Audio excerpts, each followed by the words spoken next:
Welcome to Her Wealth Unscripted. We're your hosts, Susan Jones and Sara Gelsheimer.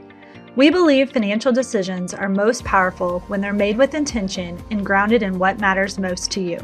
This is a space for real conversations about money, life, and the moments that change everything. Because it's more than numbers, it's the life they make possible. Welcome to Her Wealth Unscripted. We're really excited today to be joined by Shanna Weber. So Shanna is the founder and CEO of Prima Consulting, a leadership development and strategic coaching firm. After more than 20 years in financial services leadership, with the title, the income, and the career many people spend a lifetime chasing, Shanna made a bold move at 44. She walked away to build something more meaningful.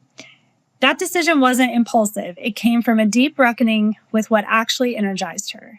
The answer, consistently, was people. Coaching them through challenges, helping them think more strategically about their careers, and watching them succeed because of that guidance. So she built a business around exactly that. Today, Shanna works with individuals, leaders, and teams on executive presence, strategic thinking, and the confidence to speak up and advocate for their careers. She's a certified CliftonStrengths and Hogan coach and does generational research on how professionals, Gen X in particular, are redefining success in mid-career. Her mission is straightforward: help people lead their careers with clarity, confidence, and purpose. So Shanna, welcome to the podcast. Thanks for having me. It's great to see you both. So love hearing about your journey and would love to hear even more about what, you were clearly very successful. You mentioned in title, money, all of that. What prompted you to take such a big leap at 44? Starting in the background of how I came into that, wanting that position, that title. I was managing director at an $8 trillion firm. I was leading corporate strategy. I had the paycheck to go with it. I had the working hours to go with it as well. I started off with really humble beginnings. I was a daughter to a single mom for a good portion of my life. We didn't have much, and sometimes we didn't have anything. And so when I decided I wanted to go to college and major, I was like, how am I going to make the most money possible? And finance was the answer to that. So I majored in finance. I started with the Big Five consulting back in the late 90s. I went from there into asset management, really, charged forward, and thought that money, the dollar amount, the title, the prestige, the expertise, the reputation would bring the happiness, would bring the fulfillment. And so spent about 23 years doing that and just waiting for that moment where I'm like, I'm there. I've made it to wherever this magical place is. And the reality is I actually one day decided that I was there. My husband and I started talking. I'm like, we don't need any more money. We have plenty to saved up. We're good. And I was missing major events in my son's life. I was traveling a ton. I was always exhausted. I was grumpy. I hated Saturday because it was the day before Sunday, which happened to be the day before Monday when I had to go back to work. There was no fulfillment anymore. And when I went to work, the things I enjoyed doing the most were guiding other MDs to help engage their team, was leading my direct reports to their next big move in position. People didn't leave my team unless they were going on to a bigger role. And I always encouraged them to, keep their climb. And one day I just said, I love this so much more than I love what they're paying me for. And luckily I was at a company that allowed me to do the coaching, that really encouraged me to get certified in CliftonStrengths, that I got to spend about 30% of my time coaching others within the firm. They allowed me to open my own firm. I got to the point where I want to feel like what I'm doing is making a difference. And when I feel that is when people succeed in their goals. And I want to do this full time and figure out how to do it. We'll look at the money. We literally cut our family income in half, which is a lot. And we had to go through, what does this mean? What does this look like? Those types of questions. But I've never looked back and regretted the decision at all. I'm so glad that I'm not the person laying on my deathbed being, I wish I would have. And now I'm going to be like, I'm so glad I got to. I love that. And I think there are so many people that can resonate with that. I mean, Susan and I can certainly share a little bit more about our journeys because just hearing your story very much resonates with our experiences. But I'm so curious because I feel like so many women are in a similar situation where it's, on paper, they're so successful and they just keep getting up and doing the same thing over and over. What was it? Like, did you have a breaking point? Like, when was it that you were like, okay, enough is enough? Was there some defining moment or event that caused her? Was it this slow process and eventually you decided to make the change? I think it was a combination of two events that happened within the same week. We, at my prior firm, were working on budget cuts and we were planning massive layoffs, about 9% of the workforce. And my team was working on that. And I thought to myself as we were going through who we were going to let go and, more the levels, right? And looking through that saying, maybe I could ask for a package. I mean, they're paying out pretty good. Yeah. And I just and the thought came into my head and I was like, wait, what am I doing? And then the second event was I was sitting down with a very senior person at the firm and he kept saying, we need to figure out how to move the needle. We need to figure out how to move the needle through new strategy. And I looked at him and I said, we're an $8 trillion company. If I find you $100 billion, it's a decimal point. And that was where I was really like, whatever I do is so not impactful to anyone, even the firm, that this is, what am I doing? And so those two happened in the same week. And I ended up sitting down with the CFO and proposing what I wanted to do. I said, I want to step away from the industry. I want to go coach. I do that now. It's about 30% of my job now.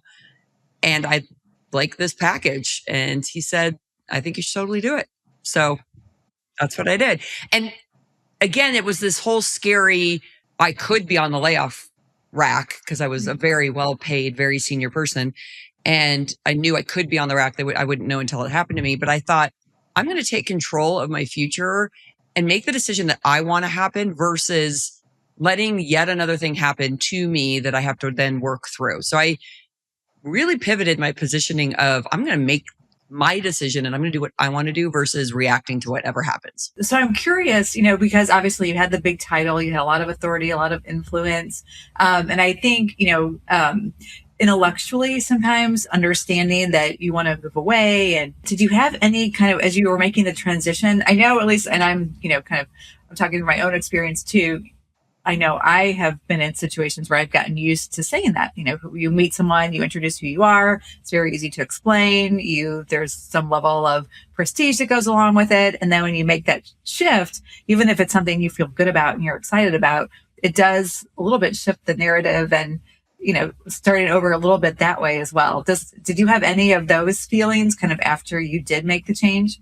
Absolutely. I'd been working my entire life to get an MD title, literally my entire career, to get this MD title. And when you said it, I'm an MD at Schwab, which is this giant company. You didn't even have to explain what you did. Nobody really cared what you did. They just knew you were somebody up there and they were like, ooh, she must be really smart. Yeah. For me, a lot of getting there was built in needing to justify that I'm smart.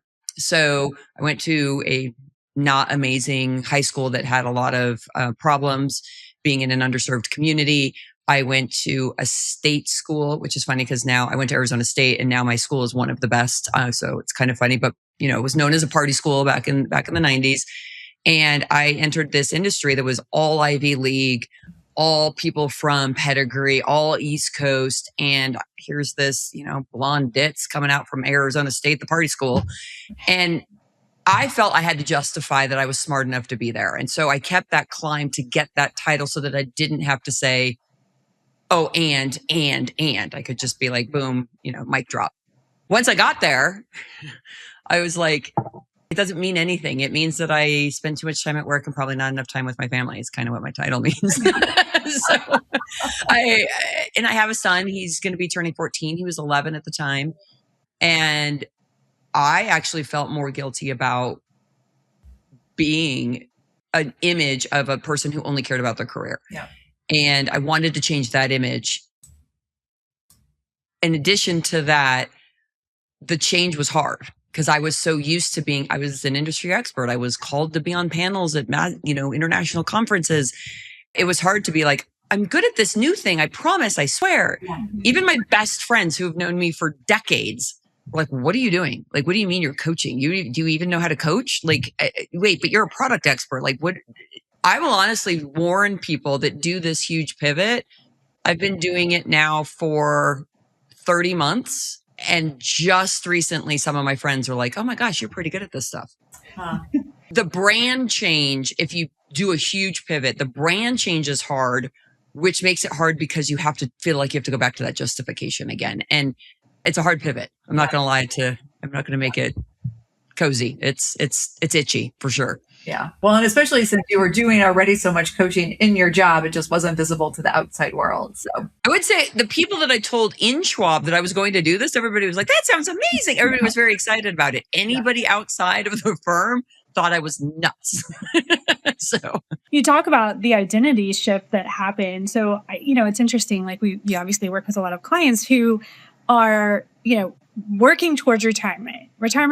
So get to retirement. And I think it's under discussed sometimes how big of a shift that is too, right? You've got this job and title and all the things. And then all of a sudden, this has been part of your identity for sometimes 40 years or more. And now you have to let that go. So I think it's just a good call out that any major shift that has to do with, your identity in some way, it's worth calling or trying to prepare for that as much as possible. Well, I think, divorce, right? I'm married. I'm single. That's a huge shift. My kids, I have kids at home. I have kids that are 30 and off, doing their own thing.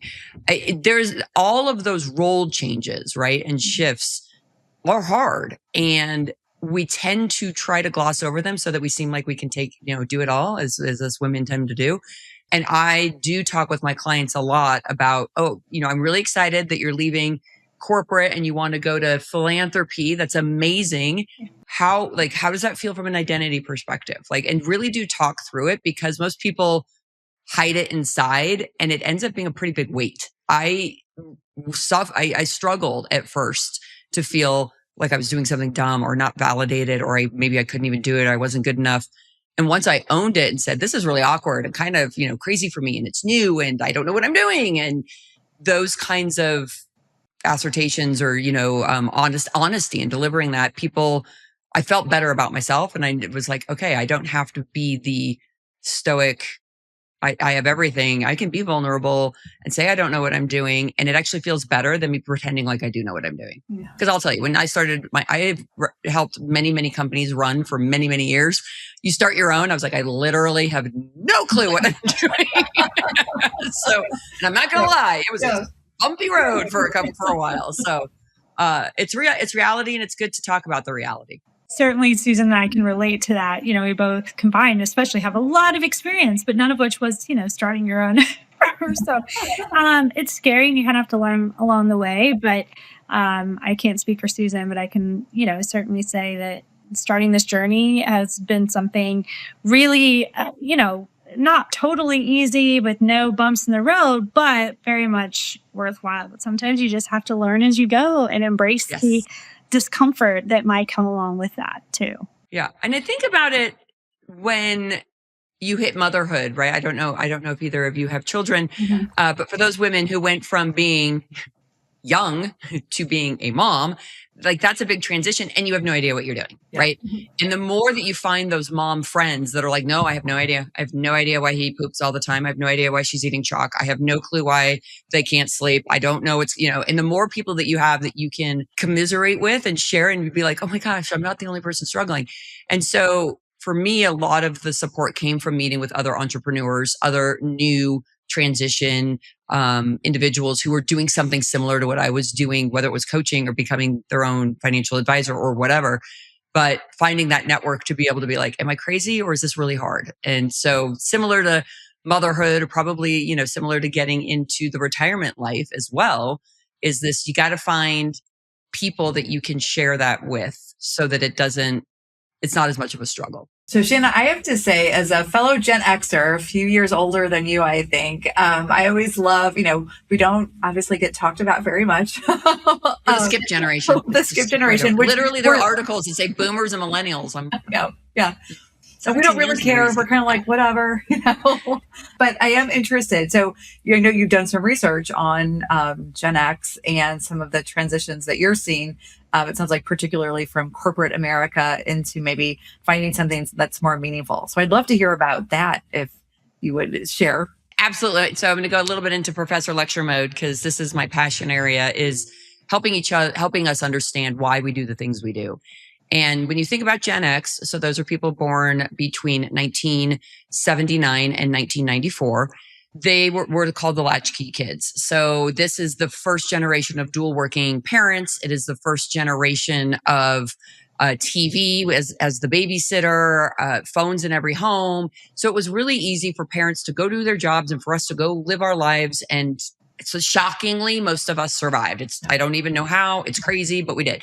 And you see the memes about drinking from the hose, like 110% true. We drank from hoses because that's the only way you got water because you weren't allowed in the house. So these like funny, quirky anecdotes about us they actually come from somewhere. And what ended up happening as part of that generation, being super independent, learning how to cook for themselves, even though they had two parents, they still needed to fend for themselves in various ways. We fended for ourselves at the park. We fended for ourselves on our bikes 6 miles away from home because nobody knew where we were. And part of that was this, I'll just figure it out. Like I'll just suffer through and figure it out. And you'll hear Gen Xers talk about, I fell off my bike and broke my arm and got on my bike and biked home for 4 miles and then had to call my mom at work and tell her to come get me, right? So the fend for yourself, the I'll figure it out is a big part of the equation. The second big part of the equation is Gen X was raised on things mean success. So I'll give you an example. Lifestyles of the Rich and Famous came out in the early 80s. Cribs came out in the early 90s. Beverly Hills 90210 came out in the in the 90s.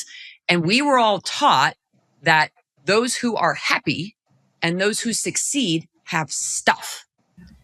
And stuff costs money. So what our generation ended up doing was being like, I will sell my soul to the corporate devil or whoever's going to pay me the most money, and I will work my tail off to make the most money so that I can be successful. I'm going to have a boat. I'm going to have the second house. I'm going to have the ski lodge. I'm going to have the lake house. I'm going to be able to go on, the fancy vacations. I'm staying at the Ritz. I'm driving the Porsche. All the things, the true things, were truly and honestly status symbols. And keeping up with the Joneses is our generation. And so how to actually one up the Joneses, right? And so how to be part of society because you're there, because you've made it.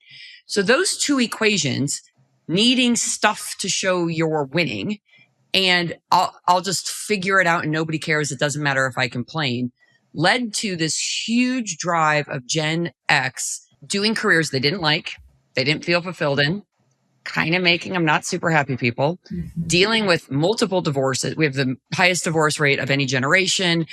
We have, multiple kids. That's a whole nother part of the conversation. Our kids suffered because of what we did in various ways of their childhood. But it did, that was what we had to do. And so we didn't complain. We didn't ask for vacations. We didn't ask for a lot of raises or promotions. We just sort of towed the company line. Well, my brain thinks there's only so much of work built in a human. We happen to cover all of that work in the first 25 years of our careers because, you should be able to work for 40 to 50 years, however you need to survive. And then you pass away. Generations ago, you passed early, right? Well, now you live to 100. We get to 50, 55. And we're like, I am so freaking miserable. I don't want to do this anymore. I can't do it anymore because we put our time in. And we have a chip on our shoulder about the other generations having to put their time in. And we're like, you have to suffer like I did. And the reality is, no, they don't, because they don't need to buy the Porsche. They don't care. And we really put ourselves through the ringer to get to this status level.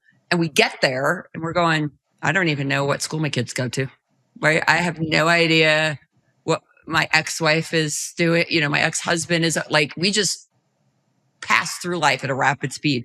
And so what I think is happening now that I'm seeing a lot in my clients is I've made enough money, and the new number is a different number than it used to be, obviously, but I think it's lower than people thought it would be. They're like, I'm good. Like, I don't need 10 million or 15 million in the bank.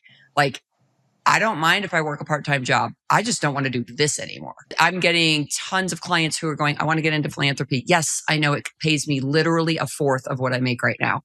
I want to do something nonprofit. I want to not work for 2 years so I can spend time with my kids and watch them in, junior high, high school. I want to work a part-time job so that I can pick up a hobby that I really enjoy, tennis or golf or whatever it is. And I'm seeing it, I would say probably 50% of the people I know in my work group, in my generation, are either thinking about it, talking about it, or doing it. And I always give homage and credit to the younger millennials and Gen Z because they're starting out there. Yeah. They're like, I just need enough to pay rent, maybe with a roommate. I'm going to use public transit. You know what? I'll do a side job if I need to go on vacation. But I want to do some work that I actually feel really good about. And our generation gets really mad at that. And I think it's jealousy and envy. Yeah. And it really is. So much of what you said resonates with me. I was a partner in a really large accounting firm and I actually loved it. But my last year was like 3,200 hours or so I worked, and I have 4 kids. And when my oldest son was graduating from high school, we were kind of gathering some, photographs and different things. And let's just say I was not delighted with how few photographs that I was actually in. So, and it wasn't because I was the one taking the pictures. To be clear, that wasn't why. No, and it's not because we don't want that. It's right. It's this cultural pressure that we have put on ourselves as a generation. And I mean, our parents told us we work too hard. My mom tells me all the time I work too hard. She still is telling me I work too hard, even though I don't work half as much as I used to. So, but they were used to, you put in the 9 to 5, you get your hour lunch, you don't work on the vacation. You didn't have a phone to bring home. You didn't have a computer to bring home. They really had a different life. We got all of that while we were in work. And so it just turned into, frankly, burning ourselves out. Everyone talks about the quote midlife crisis. Do you feel like, I'm not even going to pose the question. I'm just going to say, tell me what you think about, quote, midlife crises. Everyone gets to a point in their life, whatever age that may be. It happens to be quite frequently around 40 to 50, which is in theory midlife to your expected, 86th birthday. I think people get to, am I happy? And the old midlife crisis for the baby boomers, more so in the 80s, was the get divorced, buy the convertible, date the younger woman. That was kind of more the typical, I would say, midlife crisis. And mostly it happened to men. And that was called a midlife crisis, right? Oh, he's dating somebody 10 years younger than him or 15 years younger. He's going through a midlife crisis. The reality is we all do it in various ways where we sit there and go, if I get the next thing, if I keep doing what I'm doing, I am not going to be any happier. I am not going to feel any better about myself. I'm not going to get any healthier. And we've done a lot of research on the pressure of stress, the negative impacts of stress. And we know more about, for women, perimenopause and the midlife stuff that happens during that time and how hard it is on your body and your brain and all these things. And I think we really do see, I have another 40 years of life. Is this what I want to be doing for that time? And so it is almost like a realization of where you are at your point in the long journey and deciding, am I happy with where I am? Because I'm probably going to keep doing whatever I do now for a long time. And Gen X specifically is like, I don't like what I'm doing and I don't feel fulfilled and I don't feel like I'm giving back. We weren't rewarded for doing great deeds. We were rewarded for having the fancy car. And now that doesn't fill you. And so I think you start doing things with your kids or with friends or seeing people who are doing all these amazing things in the community. And you're going, I'd rather be doing that. So a midlife crisis is, I think, I'm just going to throw everything to the air and say, screw it and do whatever I want. For me, this is more a midlife evaluation for most people. More is this what I want? Is this where I want to keep going for the next 40 years? And for those of us who really think about it and put our minds to it, the answer might likely be, no, I want to do something else. And for those of us who have had successful careers and who have made money, we are at the opportunity to be like, I'm actually just going to go do it. If you've worked really hard and you got to the place where you have the financial means and you're not happy, that's something you can fix. Mm-hmm.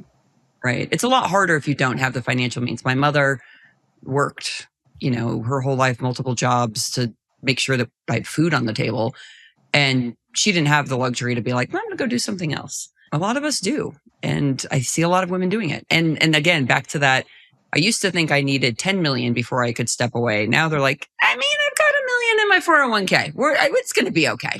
We'll figure it out. And that's something that the numbers have moved a lot. Yeah. That's something we see so often. In fact, even in our planning software, as we're working with clients, there's now an option where you can have multiple retirement dates. It's sort of like, because that is the reality, is that a lot of our clients are kind of like, hey, I want to do this until, as long as I have to. But then I really want to work on a passion project, or even, like you said, do something part-time that gives me a little bit of income, but then I can do some other hobbies on the side. And so it's almost like that's now, it's not just a trend anymore. It really is the way that a lot of people want to plan. And it does get back to that flexibility that all of a sudden, like, hey, I don't need the big house or the vacation house or the European travel. I just, so if someone comes to you and they're feeling this way, and they're, maybe midlife, and they're just, having that moment of saying, to your point, another 40, 50 years on this earth,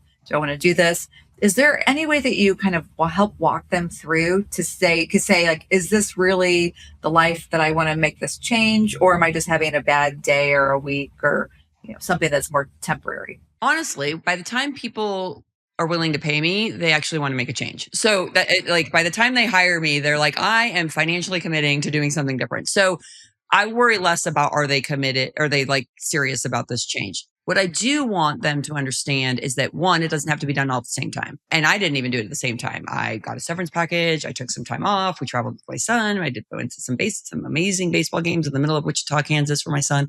But I took some time to figure out exactly what it looked like and what I wanted to do. And then I started small, and then I built, and now I've grown to where I think I'm sort of where I want to be for a while. And so it doesn't have to happen tomorrow, right? You don't have to, quit your current job tomorrow, and you don't have to like have no money coming in for a year. And so there's a little bit of the, let's talk you off the ledge instead of jumping, take the stairs, right? So there's a little bit of that if you want to, and if you need that comfort. The second one is I'm so excited to be a CliftonStrengths coach and using CliftonStrengths. If you've ever taken it, it is probably the best assessment to understand what you're good at, what you like to do, and what gives you energy. And so when I give that assessment, I say, like, everybody, you got to take it. And then we're going to walk through it. And then we talk about, based on how your personal results came through, why is your current job sucking the living life out of you, right? It's because you're living 80% of your day in your bottom 6 strengths, and you physically hate to do those things, and you're there all the time. No wonder you feel like you need a nap at 2:00 in the afternoon, right? Because you are doing things you hate to do. Or, okay, you want to go to a different route. Here's the things in the top of your profile. What resonates with you out of these that you really would get energy from spending your day doing 80% of some of these things? And so a lot of people come to me and go, I want to do philanthropy. You end up looking at their profile and things like consistency and, things that have to do with bureaucracy and patience and waiting and deliberative and all those things are way to the bottom. I'm like, philanthropy is it'll drive you crazy. Like, because that's what it is, a bureaucracy to get through the government, to get the support, to get the funding. You have to ask people who say yes, and then they don't. There's a lot of that. So I'm like, it could be really exhausting. However, you might think about a different job where you get to volunteer, or, so like, let's think about where you can do the things you really like to do and get to the same endpoint of making an impact without putting you through just a different cycle of doing the same stuff you don't like to do. That's the tool I really use to get people thinking about what gives me energy. Why do I want to change my job? Why am I sick of what I'm doing? What do I want to do next, and why? And that really helps lead the conversation in much more productive ways than jump off the cliff and just hope for the best. So it starts to build that strategic plan. Who do I need to network with? Who do I need to meet in that industry so that I can start building relationships in boards or in, fundraising, or in the educations or the arts, or, wherever your passion lies, be more strategic about how to get there. And so that's a lot what I work with them through in that transition is I get that you don't want to keep doing what you're doing, but that doesn't mean you're going to do something totally different. What does it look like? Okay, so Shanna, I have to know, what are your top 3 or 5 strengths from the Clifton Strengths Finder? My top 5 strengths are communication, achiever, learner, individualization, and command. And what that basically means is I love to take control. I love to help learn things. I like to understand and share. And then I really understand the individual and I talk a lot. So those are kind of my Yeah, Susan and I have both taken it too. So I'm trying to think if I could even make the top 5. But as you were saying, I'm like, oop. So mine is achiever, competition, learner, individualization, and relator. Perfect. Yeah. So, felt like financial planning was perfect because I feel like we right. Achiever and learner is like, knowing who's on the other side of the table. We cater the plan, catering to them, personalizing, and learning the next technology and the new thing and like how it's going to work and how things are evolving. That's your learner. Yeah. The achiever is in competition, I want to win. Yeah. Like I want to do this right for you because I have a good relationship with you. I want to do this right. So it's a great alignment. Yeah. All right, Susan, you're up next. I know. I'm trying to think. So I'm achiever is my first, I know. And then I'm strategic, learner, individual, whatever that was. And then I think it's like an activator but not in that order. Like I like to. That's okay. Get things done. The order doesn't matter. I sort of slooge them all into buckets anyway. But interestingly, like competition, I treated myself and got like the full report. And I think competition isn't in my top 10 even. It's more like 12 or 13. We could do this all day long. Achiever is I need to be the best me. Competition is I need to be better than you. Okay. So people that I come across as very competitive because I always want to do well, but I actually don't need to beat other people. And my tennis team gets really mad at me because I actually don't care if we win as long as I play well. And they're like, no, we're winning. I'm like, man, I'm here for the drinks. I was at a conference one time with a Clifton Strengths instructor, and we all had to wear these giant name tags with our top 5 strengths. And he was talking about different combinations. He's like, the people you have to watch out for are the ones that have achiever and competition as 1 and 2, which was mine. So I slowly flipped mine over so no one could see it. I was like, okay.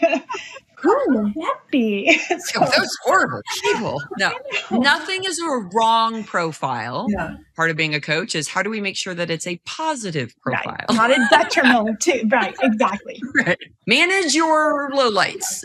You got to be able to toggle them on and off, right? Like adjust them. Right, exactly. I'll vouch for Sarah. She manages it really well. And a very helpful. So, Shanna, as we close out, what do you want every woman listening to walk away believing about what's possible next in their life or career? I think one is doing something you're passionate about is a lot more payment than the check. And it's payment in my health, my stress levels. I had anxiety issues. I had cortisol issues. I had sleep issues. I had all the things. And now I don't really have any of those. So I think the payment that you think you're giving up from the paycheck perspective might be paid in other currency. And that can be even more rewarding and make you even richer. The ability for me to spend the last 3 years traveling all over the United States with my son for baseball. He's very, very competitive. They go everywhere. And being able to experience that with him, money couldn't buy that in a million years. And so thinking about the currency that you're going to be paid in as a holistic picture versus a dollar amount. 2 is you can live off a lot less than you think you can. Coming from a poverty situation and, eating 1 to 2 meals a day and, that kind of stuff. I don't want to go back there, but the difference between where I am now and that is a very, very, very long, long journey to get back to that. So making choices when we left of, renting out property that we had and, paying off debt. So, paying off the mortgages and stuff so that we didn't have that bill constantly over our head, cutting back on costs of, I hate to say it, hair care and facial care, which is rough, but, it's cut back that much. And then I don't buy new clothes a lot anymore because I don't need to constantly be out on stage or, like in work settings. I need 2 suits for stages and a couple of nice shirts for clients. So I think like figuring out where you can cut so that the money isn't a stress. I'd say that was the second one. And the third is don't jump off the cliff. If you don't have to, there's stairs right next to you. You can just take the stairs down and enjoy the journey and not do everything all at once, not throw the baby out with the bathwater, as that terrible expression is. And more, hey, you know what, I'm just going to go 50 feet down and see how it feels. And maybe that's giving up one of the 10,000 committees or organizations or associations that you're leading and chairing that's sucking you dry. Maybe it's giving those up for a little bit and seeing how the job feels different. Or maybe I want to do a part-time job for a short time and see how that feels, right? So you don't have to jump off the ledge. You can take baby steps. And then working with a financial advisor coming from the finance world, it is very important to figure out the conversation and what will work. Like how can we make this work? Is it short-term give up for painful long-term, or is it moderate for how long? And just working with somebody who can help you feel more comfortable about the financial impact, because that's where we tend to get ourselves hung up, especially when we've been really successful and you get the check and you get the bonuses with the zeros. But again, I go back to the currency is different, and getting comfortable with the dollar sign currency problem is the first step in being able to gain more currency in other ways. And I can assure you, if you are looking for someone to help you with those discussions, like those are the things Susan and I thrive on talking with clients about and building out different scenarios to help people live their best life, because it's usually not a no, you can't do this. It's how can we make this work? Like you said, figuring out ways to do that. So I think that's great advice. So Shanna, if somebody wants to get in touch with you, where's the best place to find you? I do a lot of different kinds of coaching. I do career transition coaching. I do people looking for new jobs, people wanting to advance in their career. So probably the best place to check out is the website. It talks a little bit more about what I coach on, my expertise, my experience. So that is S as in Shanna, W as in Weber. So SW Prima.com. I've got videos on there of me doing keynote speeches on generational topics is one of my favorites. And I really do specialize in working with women through advancing their career, and whether that's advancing up or advancing over. All of it is an advancement if you're moving from where you are today. And so if you're even just interested in wanting to chat, you can book a free call with me on there and we can just talk about what you're looking at. And maybe I'm the right person. If not, I will find the right person. So it's all about helping people achieve their goals. That's the mission. Well, thanks, Shanna. It was so great to have you on today. I really appreciate it. Thank you both. It's great to see you.